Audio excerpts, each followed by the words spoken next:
ये कहानी है एक सास और बहू की, जो एक सुखी और समृद्ध परिवार में रहती थीं। सास का नाम निर्मला और बहू का नाम रेखा था। दोनों महिलाएं अपने आप में बहुत सुंदर, समझदार और परिवार के लिए समर्पित थीं। निर्मला जी एक बहुत ही भली स्वभाव की महिला थी और वह सभी के दिलों को भी जीत चुकी थी।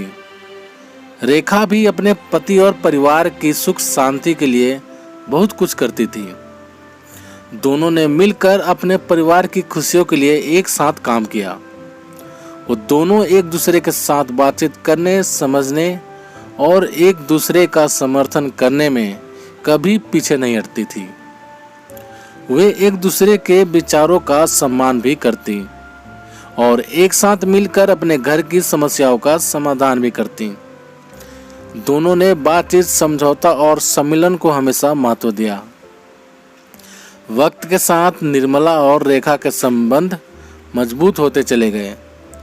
वे अपने संगठनशीलता, जिम्मेदारी और प्रेम के आदर्शों के साथ अपने परिवार को प्रभावित करने लगी। साथ ही वे अपने दोनों बच्चों को नेतृत्व, समय प्रबंधन और नैतिक मूल्यों का महत्व सिखाने का प्रयास भी करती।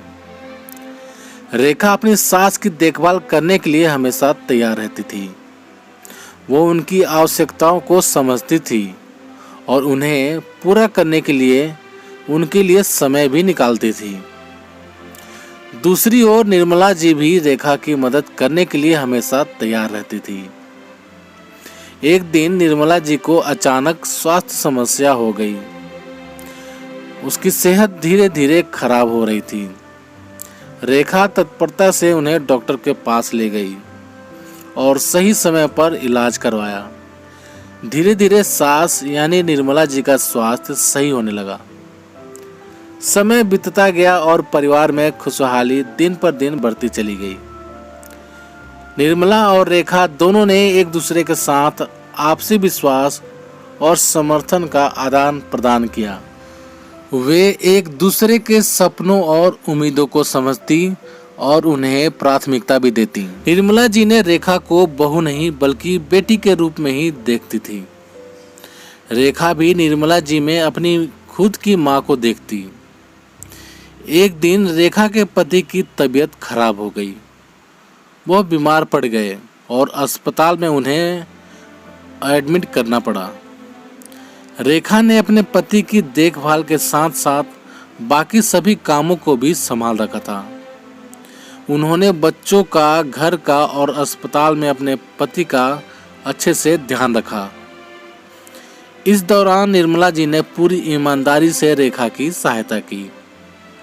उन्होंने बच्चों की पढ़ाई का ख्याल रखा, उनके साथ खेला और उन्हें प्यार दिया।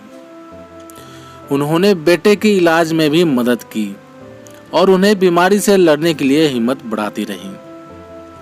धीरे धीरे रेखा के पति की स्थिति में सुधार हुआ और उन्होंने अस्पताल से वापस आने का निर्णय लिया। निर्मला जी और रेखा दोनों ने उनका स्वागत किया। वे सभी खुश थे कि परिवार का सदस्य ठीक हो गया था और अब सब फिर से खुशहाली की ओर बढ़ रहे थे।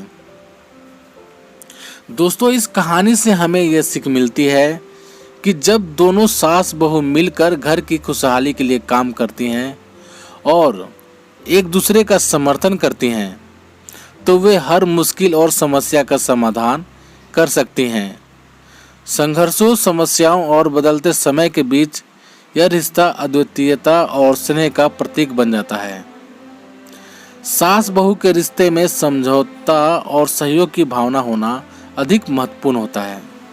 जब हम एक दूसरे की ज़रूरतों को समझते हैं, उन्हें सम्मान देते हैं और उन्हें समर्थन करते हैं, तो हम खुद को और अपने परिवार को खुशहाली और समृद्धि की तरफ ले जा सकते हैं।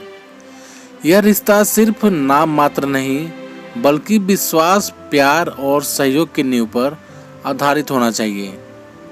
इस कहानी में दिखाए गए सास बहू के बीच के प्रेम, समझदारी और सहयोग के उदाहरण से हमें एक सद्भावपूर्ण परिवार का महत्व और शक्ति का अनुभव होता है। जब एक साथी के रूप में काम करते हैं और एक दूसरे की मदद करते हैं, तो हम सभी को एक बेहतर और समृद्ध भविष्य का संचार करने का अवसर मिलता है। इसलिए हमें साथ मिलकर सास बहू के रिश्ते को मजबूत बनाने का प्रयास करना चाहिए। हमें एक दूसरे की समस्याओं का सम्मान करना चाहिए और संघर्षों को एक दूसरे के साथ हल करने के लिए सहयोग करना चाहिए। यही हमारे परिवार की खुशहाली का रहस्य है और हमें इसे समझना भी चाहिए। तो प्यारे दोस्तों, आप सभी का इस बारे में क्या राय है, प्लीज़ कमेंट करके हमें ज़रूर बताना। यदि ये कहानी आप सभी को पसंद आई हो तो लाइक करना, शेयर करना और चैनल पर नए हो तो चैनल को सब्सक्राइब भी जरूर कर देना। तो चलिए दोस्तों, मिलते हैं आप सभी से एक और नई कहानी के साथ। तब तक के लिए जय हिंद, वंदे मातरम।